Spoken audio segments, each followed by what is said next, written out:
Hello दोस्तों, तो आप लोग कैसे हैं? मुझे पूरा उम्मीद और विश्वास है कि आप लोग बहुत ही अच्छे होंगे। और आज हम लोग ट्राइकोनोमेट्री के क्लास 7 में कुछ प्रश्न को देखने वाले हैं।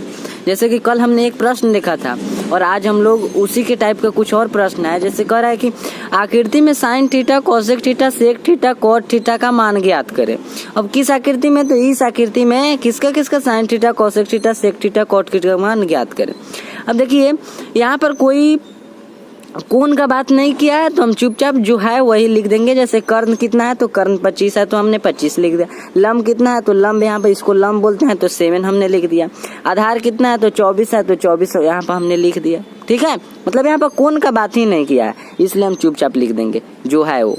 उसके बाद देखिए, उसके बाद कहता है कि देखिए अब उसके बाद लिख देंगे कि साइन थीटा, पहले कह रहा था कि साइन थीटा का ज्ञात कीजिए, फिर कोसेक थीटा, फिर सेक थीटा, उसके बाद कॉट थीटा। तो साइन थीटा का सूत्र हम लोग जानते हैं कि P/H यानी कि कर्ण क्या बोलते हैं, लंब बाई कर्ण होता है। अब देखिए लंब बाई कर्ण होता है, तो P का मान देखिए कितना है, तो इसको P बोलते हैं लंब को, तो 7 लिख दिया है। H का मान कितना है, तो 25 है, तो हमने 25 लिख दिया, आंसर हो गया। ठीक है, बस इतना सिंपल सी बात है, इतना हल्का है। कोसेक थीटा बराबर क्या होता है, तो H/P होता है, यानी कि H को हिंदी में कर्ण बाई लंब। अब देखिए यहाँ पर कर्ण का मान कितना है, 25 है, तो हमने 25 लिख दिया। लंब का मान कितना है, तो 7 है, तो 7 लिख दिया, आंसर हो गया। सेक थीटा का देखिए, सेक थीटा बराबर H/B होता है, तो कर्ण बाई आधार होता है। तो देखिए यहाँ पर कर्ण का मान 25 है, तो 25 दे दिए, और B आधार को कहते हैं, तो आधार का मान 24 है, तो 24 दे दिए। ठीक है, चलिए एक और है। कह रहा है कि कॉट थीटा, जो कि 4 में है कि कॉट थीटा, तो कॉट थीटा बराबर B/P होता है, यानी कि आधार बाई लंब होता है। तो आधार का मान हमारा यहाँ पर कितना था, 24 है, और P का मान यानी कि लंब का मान 7 है, तो 7 इसका आंसर हो गया। ठीक है, चलिए अब दूसरा प्रश्न देखते हैं। देखिए क्वेश्चन कहता है कि आकृति में sine theta, sec theta, tan theta, cosec theta का मान ज्ञात कीजिए इस आकृति से। ठीक है, तो यहाँ पर देखिए P का मान तो 15 दिया है, और यहाँ पर B का मान 8 दिया है, लेकिन यहाँ पर H का मान नहीं दिया है। तो सबसे पहले हम लोग H निकालेंगे, तो लिखेंगे कि दिया गया है, तो लंब कितना दिया गया है, 15, यानी कि P बराबर 15। आधार, तो आधार को B से स्विच किया, तो B बराबर 8 दिया है, तो हमने 8 लिख दिया। अब कर्ण ज्ञात करने के लिए, तो यानी कि कर्ण यानी कि H बराबर क्वेश्चन मार्क।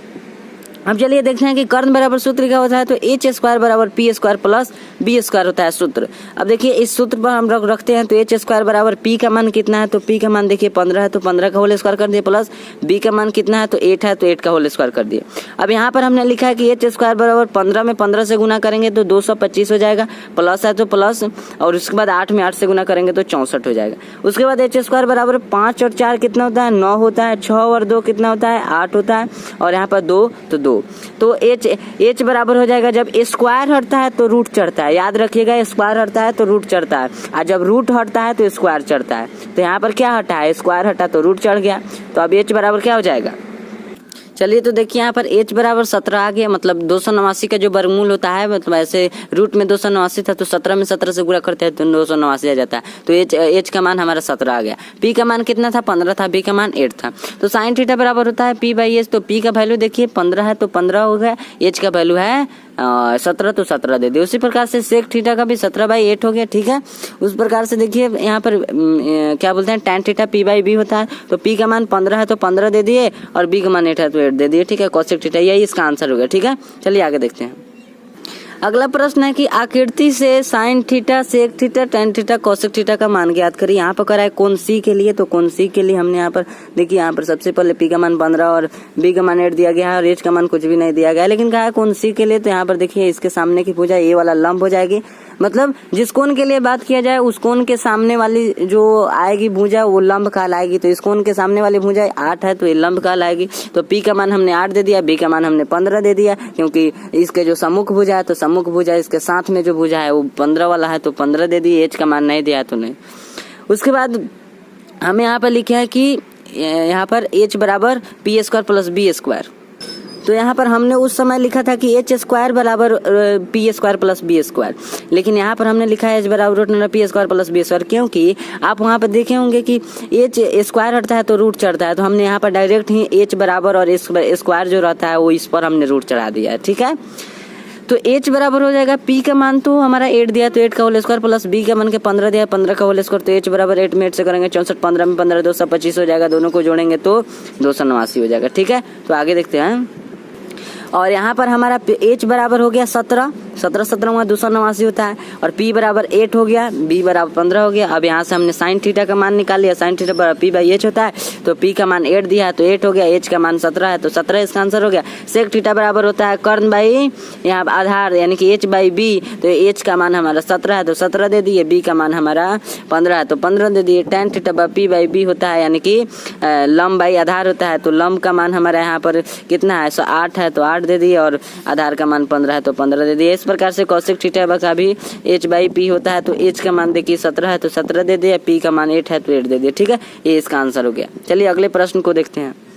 अगला प्रश्न कहता है यदि tan a बराबर 5/12 है, 5/12 तो sin a cos a और tan a का मान ज्ञात करें। तो देखिए यहाँ पर सबसे पहले लिखेंगे, यहाँ पर देखिए हमने 5/12 को देखिए यहाँ पर तो डायरेक्ट दिया है 5/12, ऐसा नहीं कहा है कि p का मान इतना है तो आप यहाँ पर p का मान दे दीजिए, b का मान इतना है तो दे दीजिए, लेकिन यहाँ पर डायरेक्ट दिया है 5/12। तो सबसे पहले हम लिखेंगे कि दिया गया है तो tan a बराबर क्या दिया गया है 5/12, 5/12 दिया गया है। तो उसके बाद देखिए कि tan थीटा बराबर क्या होता है, तो tan थीटा बराबर p/b यानी कि लंब बाई आधार होता है। ठीक है, तो हम इसके बराबर में लंब बाई आधार दे दिए। अब इसके सामने देखेंगे कि कौन है इसमें, तो p के सामने 5 है, तो हमने यहाँ पर इसको p कहते हैं यानी कि लंब कहते हैं, तो यहाँ पर हमने 5 दे दिया। ठीक है, दूसरा नंबर देखिए, दूसरा नंबर में करें b, यहाँ पर देखिए b के सामने कौन है तो 12 है, तो हमने यहाँ पर b इसको बोलते हैं ना आधार बोलते हैं, तो 12 दे दिए। ठीक है, समझ गए। उसके बाद देखिए यहाँ पर हमको कर रहा है h का मान निकालने के लिए, चूंकि h का मान दिया ही नहीं, चूंकि दो को का तो मिल गया p और b का, लेकिन h का मान यहाँ पर कहीं नहीं दिया गया, तो हमने इसका मान निकालेंगे। तो h² बराबर क्या होता है p² प्लस b² होता है, तो h² बराबर 5 के मतलब p का मान कितना है तो p का मान 5 है तो 5 का होल स्क्वायर प्लस b का मान कितना है तो 12 का, तो 12 का होल स्क्वायर कर देंगे। ठीक है, उसके बाद देखिए कि h² बराबर 5 में 5 से करेंगे तो 25 हो जाएगा, और 12 में 12 से करेंगे 144 हो जाएगा, दोनों को जोड़ेंगे तो 169 हो जाएगा। 5 और 4 9, 4 और 2 6 और 1, और उसके बाद स्क्वायर हटता है तो रूट चढ़ता है, तो 169 पर रूट चढ़ा दिए तो h बराबर क्या हो जाएगा 13 13 169 होता है, और यहाँ पर p का मान उधर 5 था ऊपर, और उसके बाद b का मान 12 था। तो हमने यहाँ से अब निकाल लिया कि साइन a कह रहा है। अब देखिए साइन a कह रहा है, ए कह रहा है, इसका मतलब यहाँ पर कौन का बात हो रहा है, मतलब इसका मतलब यहाँ पर कौन का बात हो रहा है, तो इससे नहीं, हम वहाँ पर उससे देखेंगे। अब देखिए यहाँ पर ए का बात कर रहा है तो कौन ए के लिए है, ए के लिए पी कौन है, तो ए के लिए तीर का निशान दिए तो पी इसके सामने का हो जाएगा, मतलब 5 हो जाएगा, तो पी का मान 5 और एच का मान यहाँ पर समकोण के सामने था, एस वाला समकोण है यहाँ पर, तो इस समकोण के सामने वाली भुजा क्या कहलाती है, कर्ण कहलाती है, तो हमने यहाँ पर 13 दे दिया। फिर कॉस ए कह रहा है तो ए के सामने वाली बी कौन है, तो पी ए हो जाएगा, तो संलग्न भुजा ए वाला हो जाएगा, तो बी हो जाएगा 12, तो 12/h का मान 13 हो जाएगा। tan ए बराबर p/b होता है, तो tan ए के सामने वाली भुजा p कहलाती है यानी कि लंब कहलाती है, लंब का मान 5 दे दिया, और b का मान मतलब संलग्न भुजा, तो संलग्न यहाँ पर 12 है, तो हमने इसका आंसर दे दिया। तो आज के लिए इतना ही, मिलते हैं कल की क्लास में। ठीक है, तो चलिए मिलते, कमेंट अवश्य करिएगा। ठीक है।